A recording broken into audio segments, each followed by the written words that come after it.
자, 돌아왔습니다. 이번에는 벡터에 대해서 배워보겠습니다. 사실 가장 먼저 이제 벡터 스칼라 이게 뭐냐? 좀 되게 생소한 개념이실 텐데 벡터 이렇게 쓰고요. 스칼라 이렇게 씁니다. 그러니까 벡터랑 스칼라가 기본적으로 어떤 개념이냐면 벡터는 크기와 방향 이 두 가지가 있는 물리량이고 스칼라는 크기만 있는 물리량이에요. 스칼라의 대표적인 예시를 보자면 이제 여기 온도계 값이 어떻게 나와요? 10도씨, 20도씨, 40도씨 크기로 나오죠. 아, 그러면 이제 뭐 마이너스 10도씨도 있지 않냐고요. 결국 이것도 뭐 켈빈으로 환산하면 같은 축이 있는 거잖아요. 그러니까 이처럼 이제 크기만 가지고 있는 물리량이 스칼라라고 하죠. 이 스칼라는 계산하기 굉장히 간단하죠. 그냥 더하고 빼고 곱하고 나누고 할 수 있으니까. 그런데 이제 문제는 벡터죠. 벡터라고 하는 거는 이제 크기와 방향이 있다고 했잖아요. 그러니까 이 벡터도 이제 차원이 늘어남에 따라서 계속해서 이제 뭐 방향이 증가하는데, 뭐 예를 들면 이 차원에서 벡터 나타내려면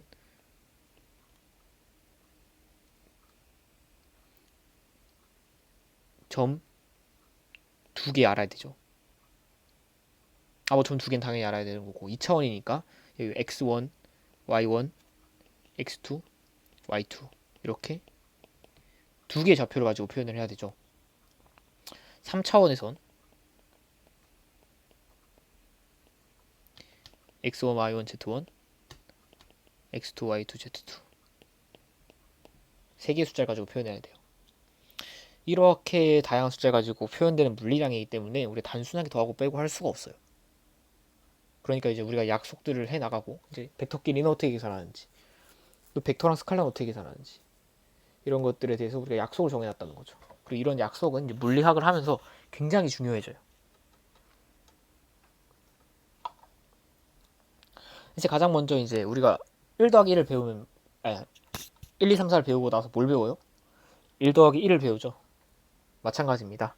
벡터도 이제 덧셈 뺄셈을 중요하게 다뤄요. 뭐 예를 들면 우리가 이거는 이제 중학교 때도 많이 했을 텐데, A 벡터, B 벡터 있어요. 어떻게 더해요? 킹합성할 때 어떻게? 이렇게 평행사변형 그려서 요거 이렇게 이어주면 얘 합성되죠. 뭐 그림이 있을 땐 항상 이렇게 할 수 있겠지만, 뭐 그림 없으면 어떻게 할 거야? 그러니까 이제 우리가 만약에 벡터 A가 A1, B1으로 정의되고, 벡터 B가 아니다 다르게 하겠습니다. A1, A2로 정의되고 B가 B1, B2로 정의가 된다 라고 한다면, 벡터 A와 B 합은 우리가 A1 플러스 B1, A2 플러스 B2 라고 할 수 있는 거예요.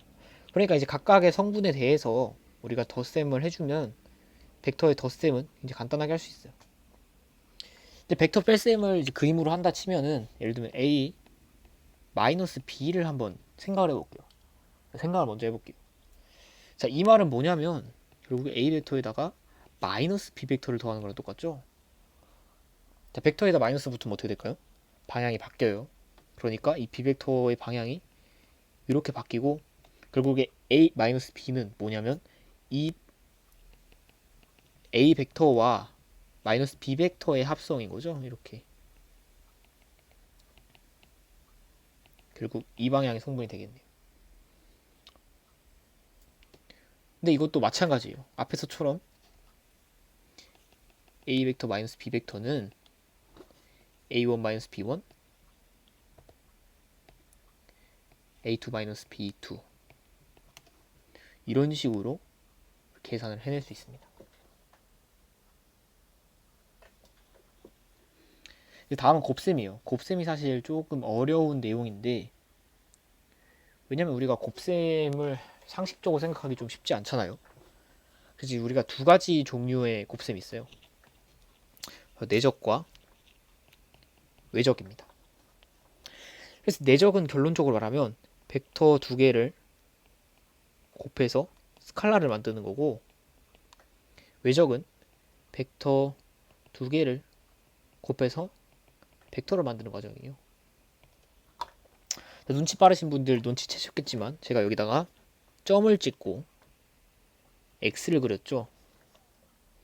이게 이제 벡터를 곱셈하는데 굉장히 중요한 약속입니다.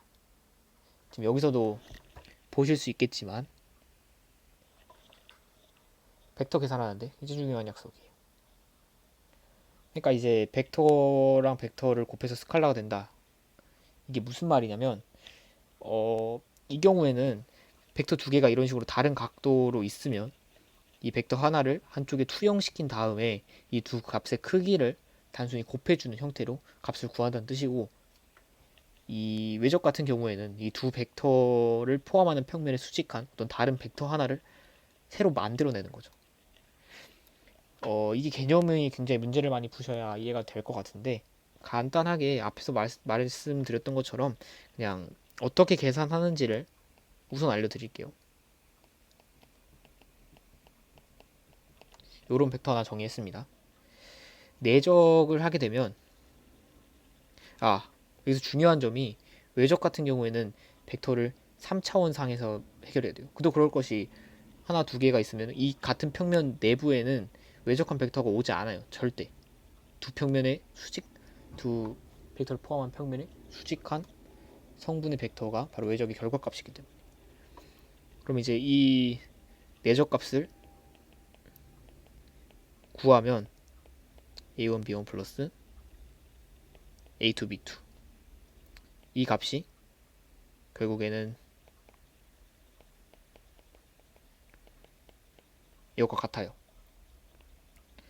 이게 처음 보면 당연히 익숙하지 않으실 텐데 천천히 해 나가면 됩니다. 그래서 이것도 마찬가지로 한번 정의를 해볼게요.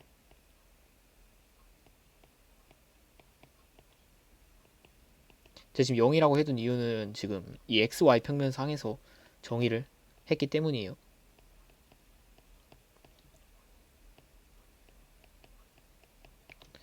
이 경우에는 이제 어떻게 계산을 하게 되냐면 행렬을 가지고 계산하면 굉장히 편해요.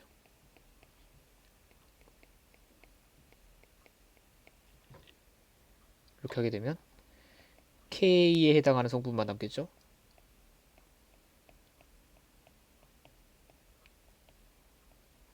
여기서 지금 IJK 써놓은 거는 이 XYZ 방향의 단위 벡터를 써놓은 거예요.